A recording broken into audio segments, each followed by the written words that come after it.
Hello students, मैं आपकी हिंदी की टीचर आदर्श शिक्षा निकेतन हाई स्कूल से। बच्चों, आज हम आपकी हिंदी में वसंत का चैप्टर 3 नादान दोस्त एक कहानी है उसका रिवाइज करेंगे। ठीक है।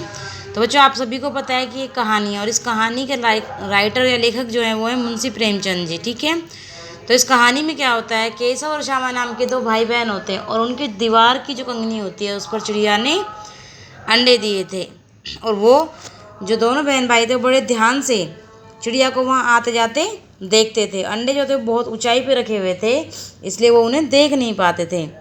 और उनके मन में जो अंडे थे उनको लेकर तरह तरह के सवाल थे कि अंडों से बच्चे कब निकलेंगे, इसलिए उन्हें अंडों से बच्चे कब निकलेंगे। और उनके जो माता पिता थे वो बहुत ज़्यादा व्यस्त रहते थे, इसलिए वो एक दूसरे से ही सवाल जवाब कर लिया करते थे कि चिड़िया बेचारी इतना सारा दाना पानी कहाँ से लाती होगी, सारे बच्चों का पेट कैसे भरेगी, ये सब सवाल उनके मन में थे।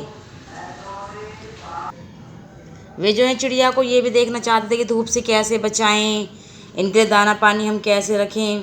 तो वो आपस में एक दूसरे से कह रहे थे। तो उन्होंने एक दिन क्या किया, उन्होंने चिड़िया की रक्षा करने के लिए उन्होंने एक फ़ैसला कर लिया। उन्होंने अपनी माँ से छिपकर चिड़िया जो थी उसके लिए दाना पानी का प्रबंध कर लिया और उसे जो है चिड़िया और उसके बच्चों को या अंडों को जो है धूप से बचाने के लिए टोकरी का भी इंतज़ाम या टोकरी रखने का विचार कर लिया। तो दोपहर के समय दोनों बच्चे जो हैं वो माँ के आगे तो सोने का नाटक करने लगे।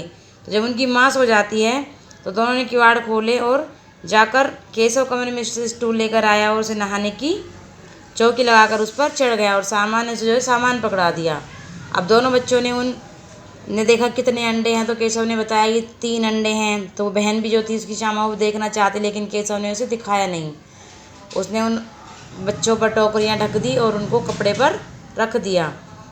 अब वो दोनों उनकी देर उनकी माँ आ जाती है, वो उन्हें डांट के वहाँ से वापस ले जाती है। अब वो दोनों बच्चे वापस चले जाते हैं। जब चले जाते हैं तो शाम को जब वो सो जाते हैं अंदर जाके, अब वो शाम को उठते हैं, देखते हैं कि वो जो है शाम को जब उनकी अचानक से आँख खुलती है तो श्यामा जो है वो दौड़ी दौड़ी वहीं पर जाती है।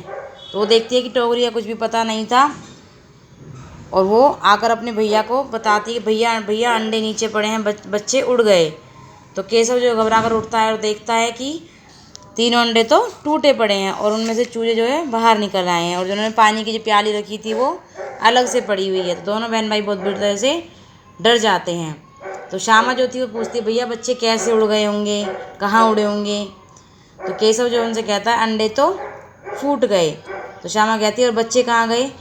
तो केशव गुस्सा आता है केशव को, तो वो कहता है कि जो उजला उजला तुम्हें पानी दिख रहा है यही 2-4 दिन में बच्चे बन जाते।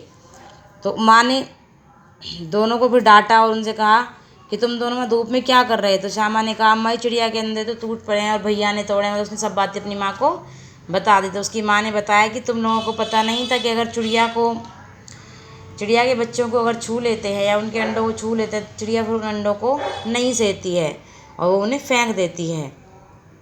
तो केशव जो है उसे अपनी गलती का बहुत पछतावा होता है और उसे लगता है कि मेरी वजह से चिड़िया के 3 बच्चे मर गए हैं और वो बहुत बुरी तरह डर जाता है। केशव और श्यामा को फिर दोनों चिड़िया वहाँ पर कभी भी दिखाई नहीं दी। तो ठीक है बच्चों, इस कहानी से हमें क्या शिक्षा मिलती है कि हमें कोई भी काम सोच समझ के यानी कि अच्छे से करना चाहिए। लेकिन केशव और श्यामा ने भी अच्छाई के लिए काम किया था ना, लेकिन वो उनकी नादानी थी। उन्हें ये बात पता नहीं था कि अगर हम इनको छुएंगे तो चिड़िया इनको फेंक देगी या चिड़िया इनको सेती नहीं है। ठीक है, आई समझ में आपको स्टोरी दोबारा से पढ़नी है, इसके बाद मैं आपको इसके क्वेश्चन आंसर्स और शब्दार्थ सेंड कर दूँगी। ठीक है बच्चों, ओके बच्चों, आज के लिए इतना ही। थैंक यू बच्चों।